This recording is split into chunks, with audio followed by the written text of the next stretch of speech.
குரு ராசி நேயர்கள் அனைவருக்கும் வணக்கம். மீன ராசிக்கான இந்த வாரத்துக்கான ராசி பலன், அதாவது 24 மே மாதம் 2026 ஞாயிற்றுக்கிழமையிலிருந்து 30ஆம் தேதி மே மாதம் 2026 சனிக்கிழமை வரைக்கும் மீன ராசிக்கான வாரப்பலன். இந்த வாரத்தில் உங்கள் ராசிலேயே ஜென்ம சனி 7 வர சனி இருக்கிறதுனால அதோடைய ஆதிக்கமும் இருக்குது. அதே நேரத்தில் தன யோகமும் ரெண்டுமே கலந்த பலன் தரக்கூடிய முக்கியமான வாரமாக தான் இருக்கும். இந்த அடிப்படையில் பார்க்கும்போது இந்த காணொலி முழுதாக பாருங்கள். சில பேர் கொஞ்ச நேரம் பார்த்துடுறாங்க. ஏதோ ஒரு விஷயம் உங்கள் பிரச்சனையை தீர்க்கக்கூடிய ஏதோ ஒரு விஷயம் இங்கே சொல்லப்படுறதுலாம் இருக்கும். அதனால் காணொலி முழுதாக பார்த்தா தான் அதோடைய பலன் முழுதாக தெரியும். அதேபோல் சந்திரன் பார்த்தீங்கன்னா 24ஆம் தேதி ஞாயிற்றுக்கிழமை சிம்ம ராசிக்கு இடப்பெயர். உங்கள் ராசிலேருந்து பார்க்கும்போது 6ஆம் இடம், அது மறைவு ஸ்தானம். அது பகை கிரகமான கேதுவுடன் இருந்தும் சந்திரன் வளர்ப்புறையாக இருக்கிறதுனால அந்த வளர்ப்புறைத்தன ஆற்றல் தனத்தை என்னதான் இருட்டு பகல் நேரத்தில் ஒரு விதமான வானம் இருண்டாக கூட அந்த வெளிச்சம் இருக்கும் பார்த்தீங்களா. அதே மாதிரி தான் வளர்ப்புறைன்றது. அது சிம்ம ராசிக்கு செல்றது தான் நட்பு வீடு தான். அது இருந்தும் அந்த இருள் குரத்தோடு சேர்றதுனால இது மாதிரி இருக்கும். பகல் பொழுதுல இருண்ட பொழுது மாதிரி இருக்கும். ஆனால் வெளிச்சம் ஓரளவுக்கு இருக்கும், பெருசாக பாதிப்பு இருக்காது. இதனால் இன்றைய தினம் உங்களுக்கு எதிரிகள் யாருன்னா சண்டை போகிறோன்னு வந்தால் கூட நீங்கள் சொல்கிற வார்த்தை கேட்டு கம்னு போயிட சூழல் தான் இருக்கும். நோய் நொடிகள் இருந்தால் அது ஒரு ஆசுவாசத்தானே இருக்கும், விட்டு விலகாது. அதோடய வீரியம் நேற்றெல்லாம் ரொம்ப வழியில் துடிச்சது இருந்தவங்க இன்றைக்கி அந்த வலி இல்லாமல் ஓரளவுக்கு இருக்கும். அது மாதிரி இருக்கும். வாழ்க்கையில் சம்மந்தப்பட்ட விஷயங்கள்லாம் உங்களுக்கு எதனா அது உங்களுக்கு ஃபேவரலாக முடியுன்றதை வக்கீல் யாருன்னா சொல்லலாம். ஒரு விதமான அசாத்தியமான தைரியம் ஏற்படுவதாக இருக்கும்.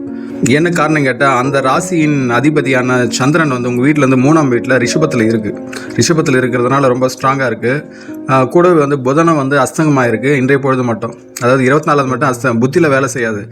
செஞ்சிடலாம், முடிச்சிடலாம், நம்மளால் முடியாது என்ன இருக்குன்னு ஒரு அசட்டு தைரியம் இருக்குது. தவிர அது எப்படி முடிக்கணும், எந்த வழிமுறைகளும் அந்த பிளான் இருக்காது. அந்த பிளான் போடுறது புதன் சூரியனில் மறைஞ்சிருக்கு, அஸ்தங்கமாக இருக்குது. இன்று அதாவது 24 மட்டும்தான். 26, 27 அந்த அஸ்தங்கம் விலகிடும்.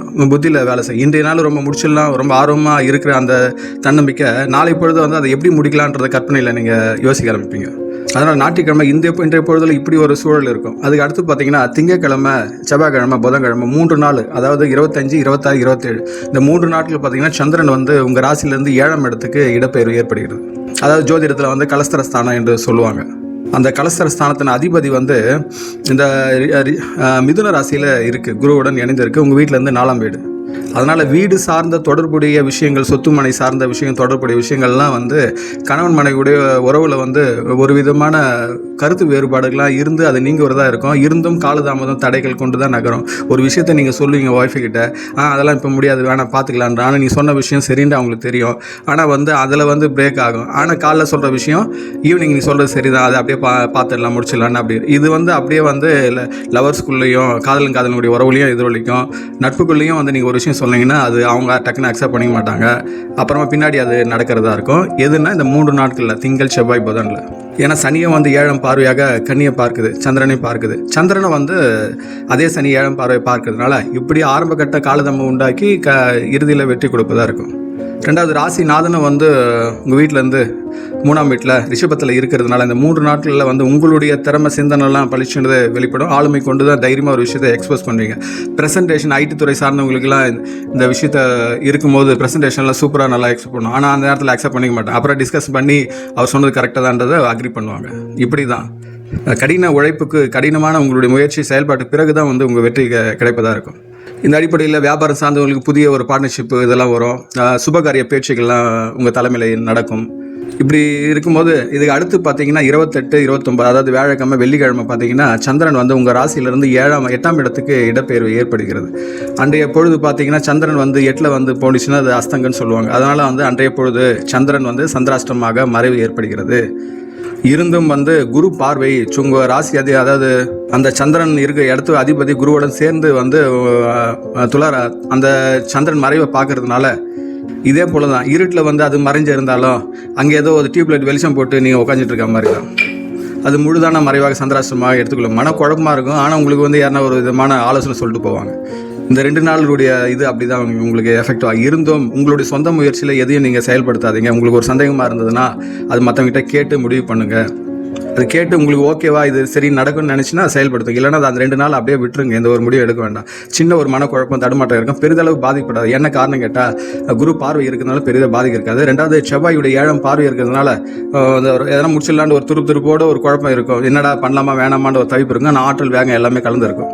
ஆனால் இந்த தவிப்பு ஆற்றல் வேகத்தை வந்து சரிப்படுத்திக்கிறது பிறரிடம் யோசனை கேட்கலாம். நல்லா இருந்தால் செயல்படுத்துங்க, இல்லைன்னா அப்படியே விட்டுருங்க. இல்லைன்னா ஏன்னா அது ஆரம்பித்து அது பிரச்சனையை உண்டாக்குறதா இருக்கும். அந்த 2 நாள் வியாழன் வெள்ளியை சாதாரணமாக அப்படியே கடந்து போகிறது தான் என்ன கேட்டால் பெட்டர். அதனால் ஆலை வழிபாடு தியான யோகா செய்து கடந்து செல்லுங்கள். பொதி மட்டும் வந்து செவ்வாய் பார்வை இருக்கிறதுனால தொலைதூர பயணங்கள் வாகனங்களை செல்லும்போது கொஞ்சம் கவனித்து செல்லுங்கள். ஏன்னா 2ஆம் இடத்துலேயே வந்து உங்கள் ராசியில் இருக்கிறதுனால வேகம் அதிகமாக இருக்கும். அது குடும்பத்துலேயும் வந்து பேச்சிலையும் ரொம்ப துடிப்பு அதிகமாக இருக்குது. அதை நீ நன்றாகவே உணர்ந்திருக்கலாம். இதுக்கு அடுத்து பார்த்தீங்கன்னா 30ஆம் தேதி வார இறுதி நாளான 30ஆம் தேதி சனிக்கிழமை வந்து விருச்சிகத்து உங்கள் ராசியிலேருந்து 9ஆம் இடத்துக்கு பயணிக்கின்றது சந்திரன். அது வந்து ஒரு பாக்கியஸ்தானம்.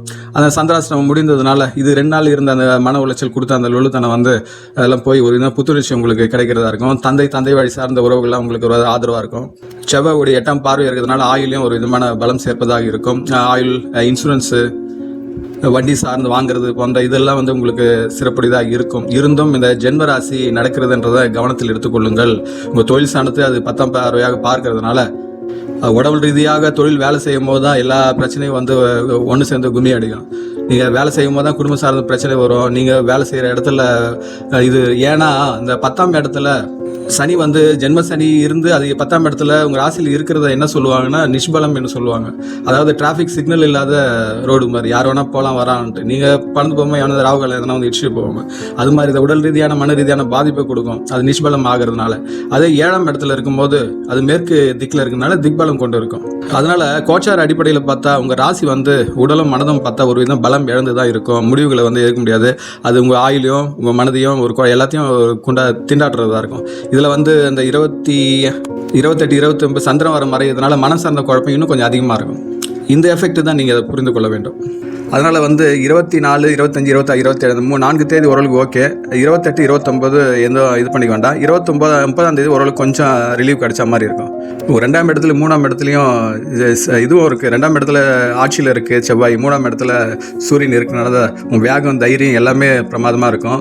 2வது புதனும் சுக்கிரனும் பரிவர்த்தனை ஆனதுனால புத்தி அடிப்படையும் நல்லா வேலை இருக்கும். பணம் காசு எல்லாம் மண்மனைவாடு எல்லாமே உங்களுக்கு கூடி வரதாக இருக்கும். ஆனால் தாமதம் கொண்டு இருக்கும். கைக்கு வந்தது வாய் கேட்கலன்ற மாதிரி தான் ஒரு புலம்பில் இருக்கும்.